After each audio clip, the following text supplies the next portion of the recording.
Tonight, a business employee is appealing for help from the public to catch a thief after his belongings were stolen on Friday morning. Gone are numerous items including his passport and bank cards. My bag disappeared. Running the cameras, seeing this guy taking my bag.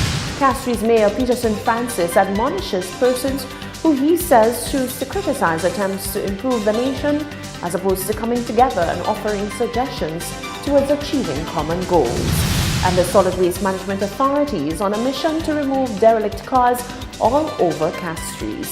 The details are coming up.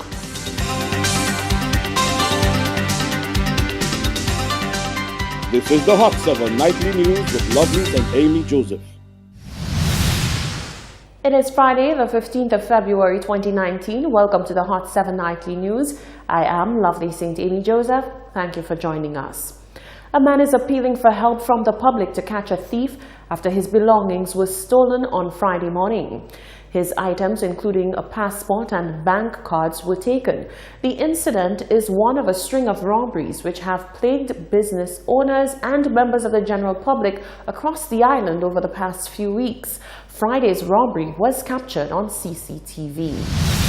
One man is calling on the public to help him catch a bold-faced thief who walked into his place of employment and sneakily made off with a bag containing valuable contents. Ivanus Jacob told members of the media that he is disheartened to see that this has happened to him whilst he is working hard to earn a daily bread. On Monday morning I walked in here, I came in, I saw the fridge was it went bad.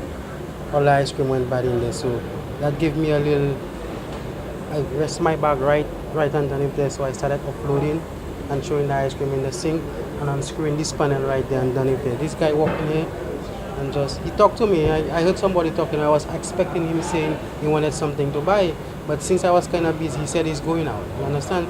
It's about 10-15 minutes earlier on, I checked in on my bag. I seen my bag disappear.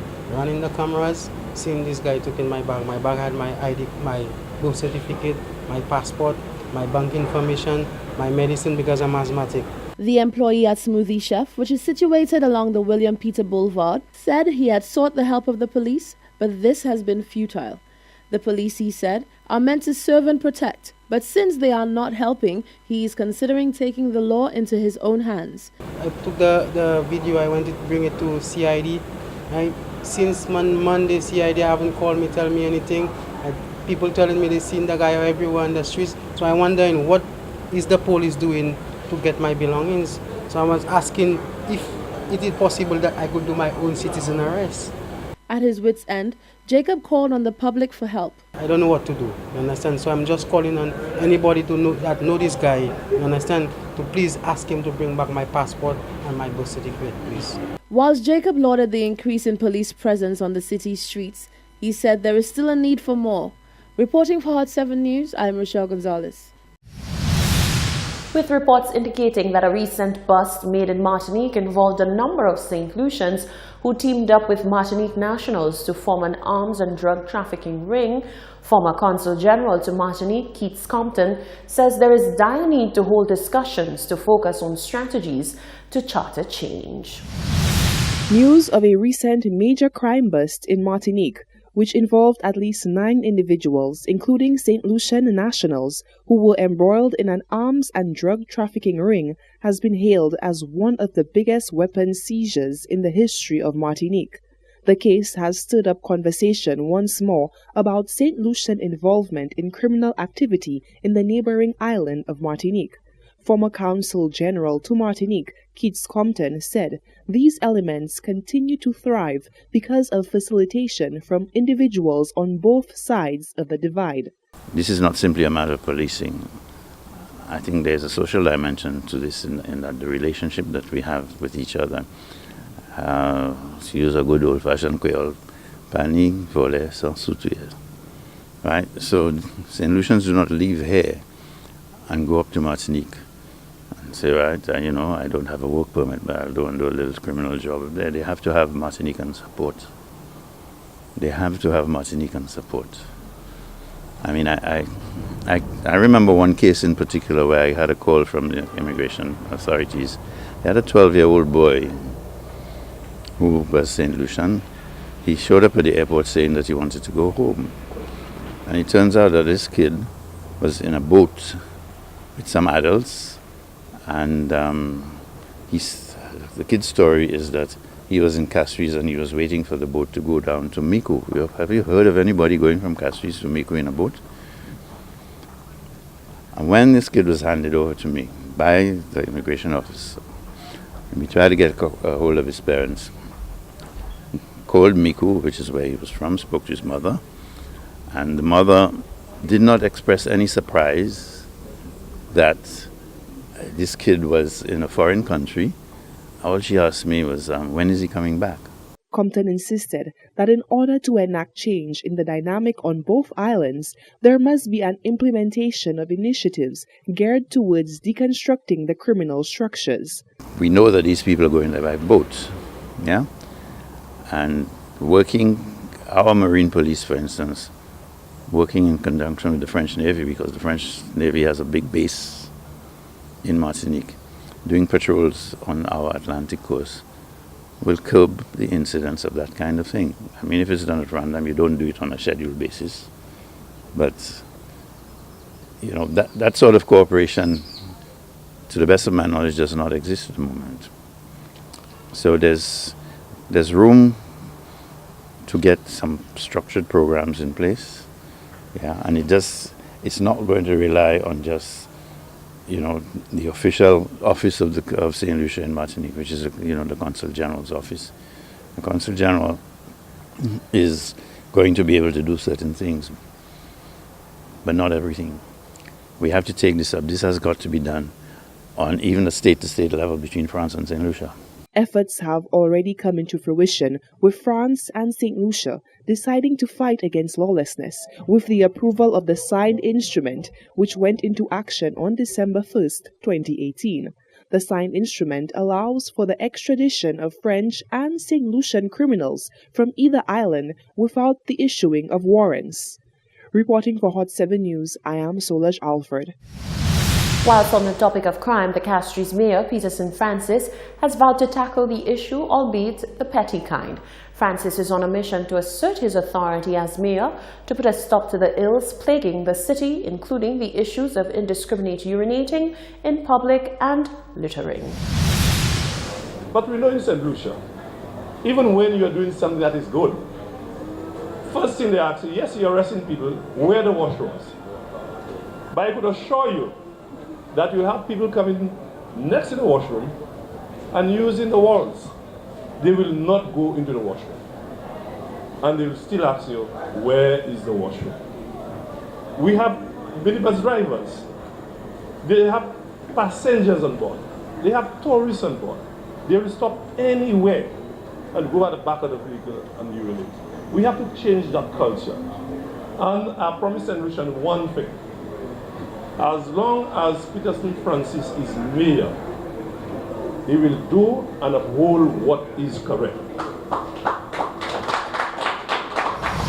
Over the past few months, there have been a record number of arrests and charges laid against people caught in the act of said offences by the Castries City Police. In other news, police officers who were present at a school event on Thursday afternoon were forced to intervene after a male teacher struck a female student. The Bocage Secondary School teacher apologized to the female after striking her. According to reports, the incident occurred during the school's sports meet. It was not immediately clear what the altercation between the teacher and the female student was about, but it was reported that the matter has since been amicably resolved. A law enforcement official confirmed the incident, disclosing that there was a sit-down involving the girl's parents. No further action will be taken against either party, the official told online news agency St. Lucia Times. As Hot 7 witnessed the removal of one derelict vehicle which had been dumped in the Bishop's Gap community for over 6 years, the St. Lucia Solid Waste Management Authority is vowing to continue on this initiative to remove derelict cars all over Castries. Solange Alfred reports. A joint effort by the Ministry of Environmental Health and the Royal St. Lucia Police Force aims to tackle the problem of derelict vehicles that mar the streets of Bishop's Gap, Marcia, and Rockall. This undertaking is the second of its kind. Zonal Supervisor of the St. Lucia Solid Waste Management Authority, Davis Mafre, said that the aim remains the removal of breeding grounds for unsavory vector-borne carrying agents. Derelict vehicles pose as microhabitats for rodents, roaches, and mosquitoes. Yeah. Such vectors are known to spread diseases like leptospirosis, chikungunya, Zika, and dengue as well. And we're encouraging residents to at least, on our 40th independence anniversary, to come forth and at least play their part in keeping the environment clean. Mafre said that although there is no protocol or fee attached for the removal of the derelict vehicles, he is of the opinion that taxpayers' monies used to finance the removal of the derelict vehicles should be going to other worthwhile endeavors like education or proper solid waste management systems. If an individual has a vehicle, we encourage them to take it to the landfill. There's no fee attached to it. What we do not want is cases like this where the individual strips the vehicle of all its parts and it's left in the neighborhoods, to be bothersome to the residents. This one in particular, we've had complaints of I think over 2 years plus. It's an ongoing effort. In October, we started with the Grozile area. At that point we had at least 364 vehicles.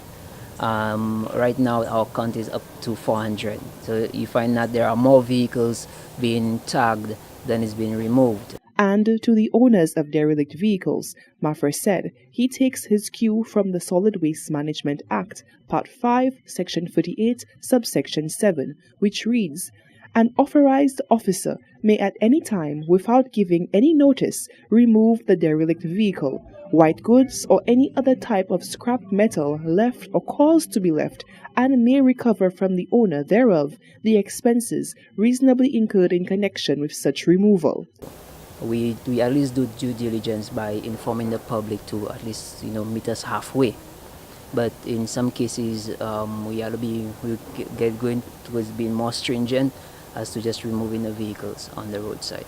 He added that the onus falls on every St. Lucian to play their part in ensuring that their surroundings are kept clean. Reporting for Hot 7 News, I am Solaj Alfred. You're watching the Hot 7 Nightly News. When we come back, a new snakebite protocol is implemented. Accessibility, efficiency, and responsiveness of key health services is expected to improve as the health system strengthening project is launched. Those stories and more coming up after this quick break.